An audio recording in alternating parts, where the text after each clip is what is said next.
زي الحال يا سعيد يا ورد اختي يا غالي. يا ورد الغاليه. ايه امال على وين كده بعزلها؟ ابدا يا ورد اختي، بيتي وقع وحنبني بيت جديد، وزي ما انت عارف قاعد حنطلع القواعد وحنطلع العمدان وحنبني. ايوه يعني دلوك رايح وين انت يا خال؟ ابدا بس جاك يعني تقعدني هنا لغايه ما اخلص البيت يا سعيد. نقعد فين؟ نقعد هنا يا لسه سعيد. ما سكنتش فيه يا خال، لسه البيت جديد وهنا بنظف فيه. هذيك يا مال وانا خالك كلتك يا سعيد. يا ابوي ما كلتنيش، بس انا استحققت في المحاكم عشان اخذك من البيت ده يا خالي. وفي الاخر خدته يا سعيد ولا؟ ما الخربان قدامك اقعد فيه، تيسر ترزعني فيه انت. ايه يا خال فيه؟ يا سعيد اوعى تصدق المثل اللي هيقول الخال واكل، ده انا اللي ورثتك يا سعيد يا ورد اختي. مش هنطول انا مش هنطول يومين. يومين يا خالي؟ عديك 10 ايام، اسبوع، 15 يوم وتخلص لي، عشان انا هقعد فين يا خالي؟ انا هروح اسكن في الشقه الثانيه وهسيبك انت تقعد في الشقه اللي انا نظفتها وطلعت هنا اهلي فيها. هدي اعصابك يا سعيد يا ورد اختي، ما الشقه اللي واخدها ايجار قاعده لسه فيها 3 4 شهور. انا مش هنطول، ممكن شهر ممكن 2 لغايه بس ما القواعد والسملات يطلعن. ماشي يا واكل حقي. ها؟ اما انا قلت لك انا مش واكل، انا اللي مديك الورث يا ورد اختي يا غاليه. وبعدين خلي بالك البلد كلها كانت تقول عليك عيل فاشل وعيل صايع ومش هيكون لك بيت، وانا رهنت عليك قلت ورد اختي هيكون لي بيت وخليتك ببيت وسط البلد. ايوه صح. مش هينفع نتجرس برضه انا. بأمارة ما جلستني في المحاكم عشان اخذ حقي. ماشي ما اديته ليك. عندك حق. اديته ليك يا ورد اختي، يلا بس يلا. اديتوني بعديه بعد جرس وفضايح وبهدلتني. ما برضه الدم عمر ما يبقى ميه يا ورد اختي. دلوقتي. يلا بس عشان عايز نلحق البيت هنا. يلا يا سعيد. تفضل يا خالي. نظفت البيت يا سعيد. والله نظفته يا خالي. لو اعرف كده مكان لميت قشايه فيه. روقته وكنست يا سعيد. يلا يا انت قاعد بس قاعد ورايا. خلص يا انت قاعد.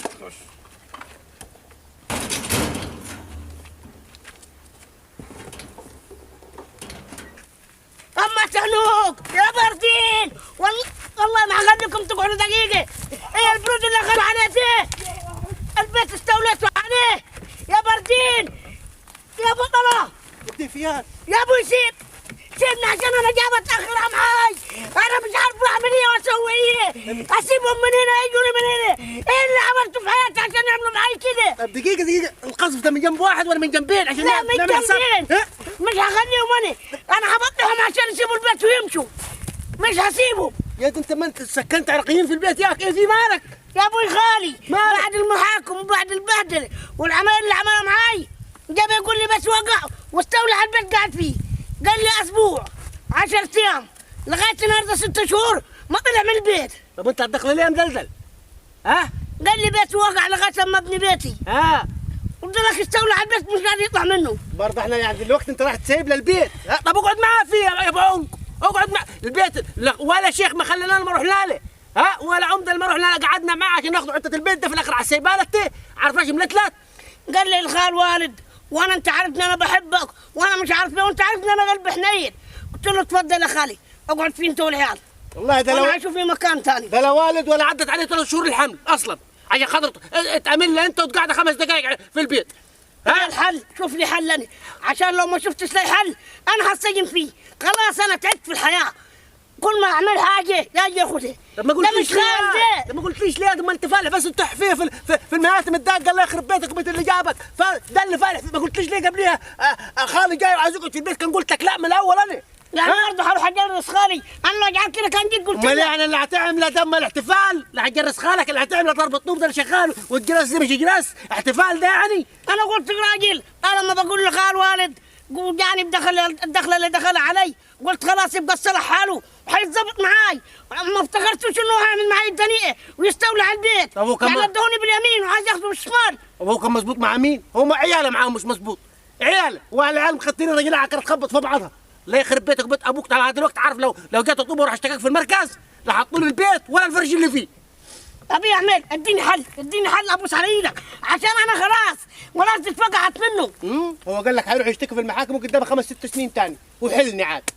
اطلع كده اطلع وقلت لك انا يا مدلدل قلت لك شاور يا مدلدل ما تعملش حاجه من مخك. صاحب الحق عينه قويه. تعال نروح له من هناك. يا احنا نقدر رايحين له. مش كفايه احنا تطوف عليه من هناك. دقيقه يا ورد المنتول. مش كفايه احنا مدينا قراط خلف البيت ده وملهش طريق، يبقى احنا اصحاب حق ولا لا؟ هو فضحني بيعقد علي بطول. طب اطلع قدام يا ورد المنتول. تعال روح من هناك. اطلع يا ورد. يبي دين. روح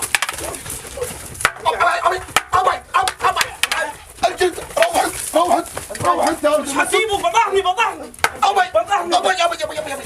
ارجع احرس البيت يا ترجع احرس البيت يا ولد المنتول. مستنيك هنا. خد اعصابك يا حاج سمير. ما حدش واخد مني حاجه الدنيا.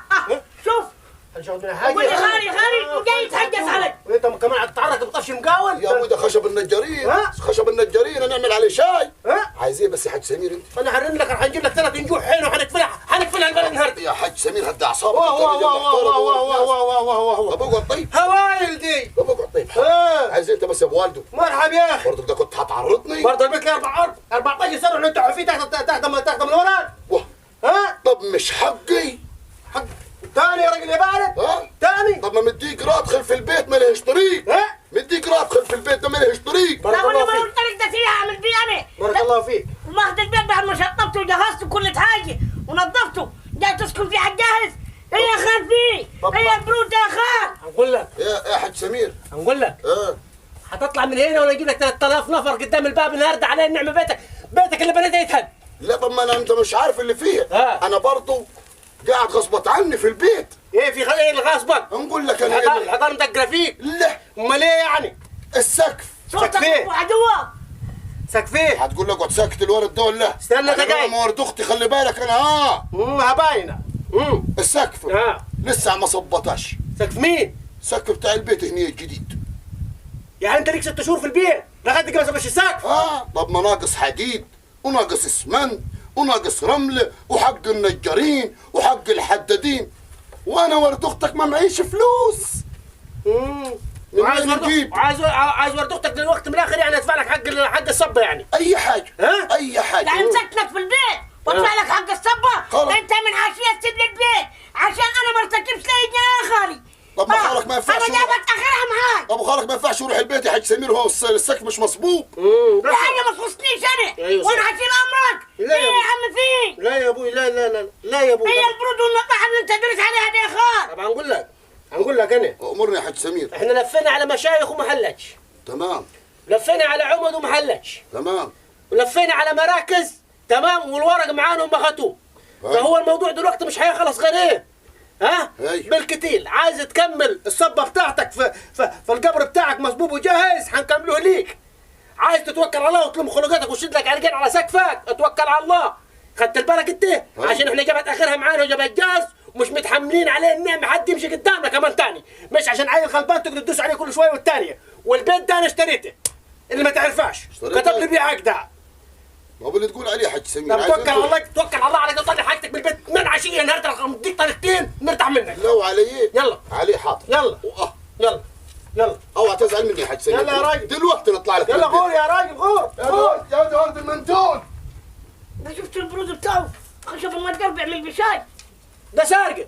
ده كتر خير الناس اللي شغاله معانا كده على انها تلقى حسابهم صح. وعارف تاني الدنيا دي ملهاش امان. الدنيا ملهاش امان يا مدلدل يا ابو عمر. انا قلت خالي طبيعي اعمل تاني. يلا خل دروسك. ده احنا لينا 15 سنه واحنا نتحف في القرط عشان ندهليك. خلاص حاضر. شاورني بات معاه نام معاه اقعد معاه في البيت. مش خالك. هتخاف تتكشف عليه. اطلع يا مدلدل اطلع.